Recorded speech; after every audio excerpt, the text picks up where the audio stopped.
बिस्मिल्लाहिर्रहमानिर्रहीम। आज जो मैं वीडियो बनाने जा रहा हूँ स्पेशली सरल यूनिवर्सिटी के स्टूडेंट्स के लिए है, जो कि फैशन टेक्सटाइल डिपार्टमेंट के स्टूडेंट हैं।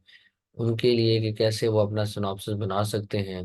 पिछली जो कुछ वीडियोस मेरी यूट्यूब के ऊपर डली हुई हैं वो एक जनरल प्रोस्पेक्टिव था, जिसके ऊपर तमाम यूनिवर्सिटीज़ या उसको फॉलो करते हैं, लेकिन मैंने इस टाइम पे स्पेसिफिकली एक ख़ास यूनिवर्सिटी को प्रेजेंट करते हुए उसका सिनॉप्सिस का फॉर्मेट बताने जा रहा हूँ, जो कि फैशन टेक्सटाइल डिपार्टमेंट के स्टूडेंट्स के लिए बेनिफिशियल होगा। बेसिकली सबसे पहले आप सिनॉप्सिस अपने जो भी टॉपिक नेम होगा रिसर्च का वो यहाँ पे आप मेंशन कर देंगे। उसके बाद आपकी यूनिवर्सिटी का लोगो आ जाएगा यहाँ पे। उसके बाद आपके नीचे सबमिटेड बाय जो स्टूडेंट जो है वो सबमिट कर रहे हैं उनका नेम, अपना registration number, name program fashion one है, बीएस फैशन टेक्सटाइल डिजाइनिंग में है, मास्टर्स है, all depend on your program. आप यहाँ पे नाम मेंशन कर देंगे। सुपरवाइज बाय एनी सुपरवाइजर, जैसे कि यहाँ पे मेरा ही नाम आ रहा है, तो आपने एनी सुपरवाइजर जिसका नाम वो जो पे आपका सुपरवाइज करता है तो उसको यहाँ पे आप मेंशन करेंगे। जो भी सुपरवाइज कर रहा है, जो आपको गाइड कर रहा है, उसका यहाँ पे नाम आप मेंशन करते हैं, सुपरवाइजर होता है। उसके बाद यूनिवर्सिटी का फुल नेम एंड ये जो आपका जो प्रोग्राम का टेन्योर है उसके बारे में आप यहाँ पे मेंशन करेंगे। आफ्टर दैट आप जो है ना सर्टिफिकेट ऑफ जेन्युइन वर्क का आप सर्टिफिकेट लिखेंगे। इसमें आप ये मेंशन करेंगे कि जो भी मैं चीज़ बना रहा हूँ या बना रही हूँ वो सारी जो है वो मेरे इंटरनल सुपरवाइजर की सुपरविजन के अंदर, और मैंने जो भी चीज़ बनाई है वो अकॉर्डिंग टू द जो है वो एथिकल है, वो ठीक है, वो जो मेरा प्रपोजल नेम है उसके हवाले से आपने क्या करना है, उसको भी आपने अप्रूव करवाना है अपने सुपरवाइजर से, उसका सिग्नेचर और date of submission, seal and signature of the centre manager distance education centre mention करना है। ओके, बेसिकली उसके बाद आपके पास चीज़ आएगी table of content. This table of content आपको बहुत हेल्प करेगा कि आपको पता चल जाएगा क्या क्या स्टेप आपको फॉलो करने हैं, कौन कौन से जो हैं वो आपके पास पॉइंट आएंगे। नंबर वन पे आपके पास जो चीज़ है इंट्रोडक्शन, और इंट्रोडक्शन के नीचे इंट्रोडक्शन ही के हिस्से हैं, प्रॉब्लम स्टेटमेंट है, सिग्निफिकेंस ऑफ स्टडी है, एम्स एंड ऑब्जेक्टिव है। मतलब ये तीनों चीज़ें जो हैं वो इंट्रोडक्शन के अंदर ही आती हैं। इसलिए हमने वन से इंट्रोडक्शन को शो किया, 1.1 प्रॉब्लम स्टेटमेंट हो गया, 1.2 सिग्निफिकेंस ऑफ स्टडी हो गया, और 1.3 एम्स एंड ऑब्जेक्टिव हो गया। इसके बाद ये लिटरेचर रिव्यू, सेकंड नंबर पे लिटरेचर रिव्यू आएगा। नंबर थ्री पे मेथोडोलॉजी, और मेथोडोलॉजी ही के ये पार्ट होंगे। 3.1 में रिसर्च क्वेश्चंस, आपके क्वेश्चनेयर क्या है। नंबर टू 3.2 के ऊपर हम देखेंगे सैंपल एंड पॉपुलेशन, कि आपका कौन सा सैंपल है, पॉपुलेशन किस पॉपुलेशन से आप सैंपल कलेक्ट कर रहे हैं, सैंपल की टेक्निक क्या है, 3.3 पे आ रहा है। फिर 3.4 पे आपने रिसर्च इंस्ट्रूमेंट, कौन सा रिसर्च इंस्ट्रूमेंट आप यूज करेंगे। 3.5 पे वर्क प्लान आएगा, कि किस तरह आपने किस टेन्योर में या किस टाइम पे ये अपने काम को कंप्लीट करना है। और 3.6 के ऊपर स्टैटिस्टिकल एनालिसिस आएगा। और उसके बाद नंबर फोर जो लास्ट है, जिसके ऊपर आप रेफरेंसेस को पुट करेंगे कि आपने कहाँ कहाँ से डाटा उठाया। ये this is your introduction. Introduction के हवाले से मैं पहले भी कुछ चीज़ें बता चुका हूँ।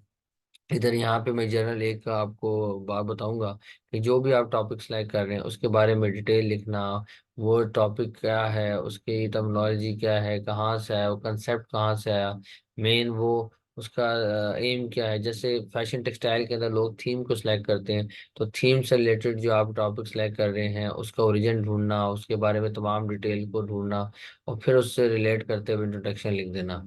प्रॉब्लम स्टेटमेंट, जैसे कि आपको पता है कि जो फैशन टेक्सटाइल के अंदर कुछ ऐसी थीम्स होती हैं, कुछ ऐसे डिजाइन होते हैं, कुछ ऐसी चीजें होती हैं जो कि लोग अनअवेयर होते हैं, उनको पता नहीं होता। और वो इतनी अनअवेयरनेस की वजह से लोग जानते नहीं होते कि ये कितनी बेनिफिशियल है, ये कितनी ब्यूटीफुल हमारी थीम है, उससे कितना अच्छा हमारे जो है वो ड्रेसेस डिजाइन हो सकते हैं, और हमारी कलेक्शन ऑफ जो ड्रेसेस है वो और बेहतर बन सकती है। तो उसको हम प्रॉब्लम स्टेटमेंट के अंदर मेंशन करेंगे। After that significance of study लिखेंगे, कि आफ्टर कंप्लीशन दिस स्टडी मतलब ये जो रिसर्च करने के बाद इसकी क्या फायदियत है, इसकी क्या बेनिफिट्स हैं, वो आप लोग जो है वो यहाँ पे मेंशन करेंगे। उसके बाद एम्स एंड ऑब्जेक्टिव्स आ जाएगा, कि आपका एक्चुअल एम क्या है, बेसिकली आप क्या करना चाह रहे हैं, आपने क्या कोई न्यू टेक्सचर या कलर या कोई चीज़ जो ड्रेसेस के ऊपर शो करवाना चाह रहे हैं, कि न्यू चीज़ बना रहे हैं, तो उसके बारे में आपने यहाँ पे मेंशन करना है, जो कि एम्स एंड ऑब्जेक्टिव में आ जाएगा। उसके बाद लिटरेचर रिव्यू में मोस्टली लोग जो हैं स्टूडेंट वो गलती करते हैं। बेसिकली जो ऑथर का नेम, उसके बाद ईयर आ जाएगा जब पब्लिकेशन हुआ है, जो आर्टिकल आप उठा रहे हैं उसके अंदर उसका क्या मकसद था, उसकी क्या कलेक्शन थी, उसका क्या इम्पैक्ट आया, उससे सिग्निफिकेंट है इनसिग्निफिकेंट है, इस तरह की स्टेटमेंट्स को यहाँ पे लिखना है। ना कि कुछ लोगों ने यहाँ पे रेफरेंसेस पुट किए होते हैं तो उनको रेफरेंसेस यहाँ पे पुट नहीं करने। अच्छा, उसके बाद आपके पास आ जाएगा लिटरेचर रिव्यूज। अगर हम नीचे की तरफ चलते हैं तो हमारे पास मेथोडोलॉजी आ जाएगी कि किस टाइप की आप मेथोडोलॉजी जो है वो यूज करते हैं। फॉर एग्जांपल रिसर्च क्वेश्चनर्स हैं, आपके रिसर्च क्वेश्चनर्स क्या हैं यहाँ पे मेंशन नहीं, लेकिन आप प्रॉपरली यहाँ पे अपने क्वेश्चनर्स भी मेंशन कर सकते हैं। उसके अलावा सैंपल एंड पॉपुलेशन, तो बेसिकली आपका रिसर्चर जो है वो कहाँ से रिसर्च को कलेक्ट करेगा, रिस्पोंडेंट ऑडियंस कौन होगी, कितने पार्टिसिपेंट्स हैं जिनसे वो फीडबैक लेगा। और तो ये सारी चीजें आपने यहाँ पे लिखनी, इस्लामाबाद से लेगा, ये कौन से एज ग्रुप के लोग हैं जिनसे वो रिसर्च अपनी कंडक्ट करेगा, वो फीमेल जेंडर होगा। तो उस ये हवाले से आपने चीजें लिखनी है।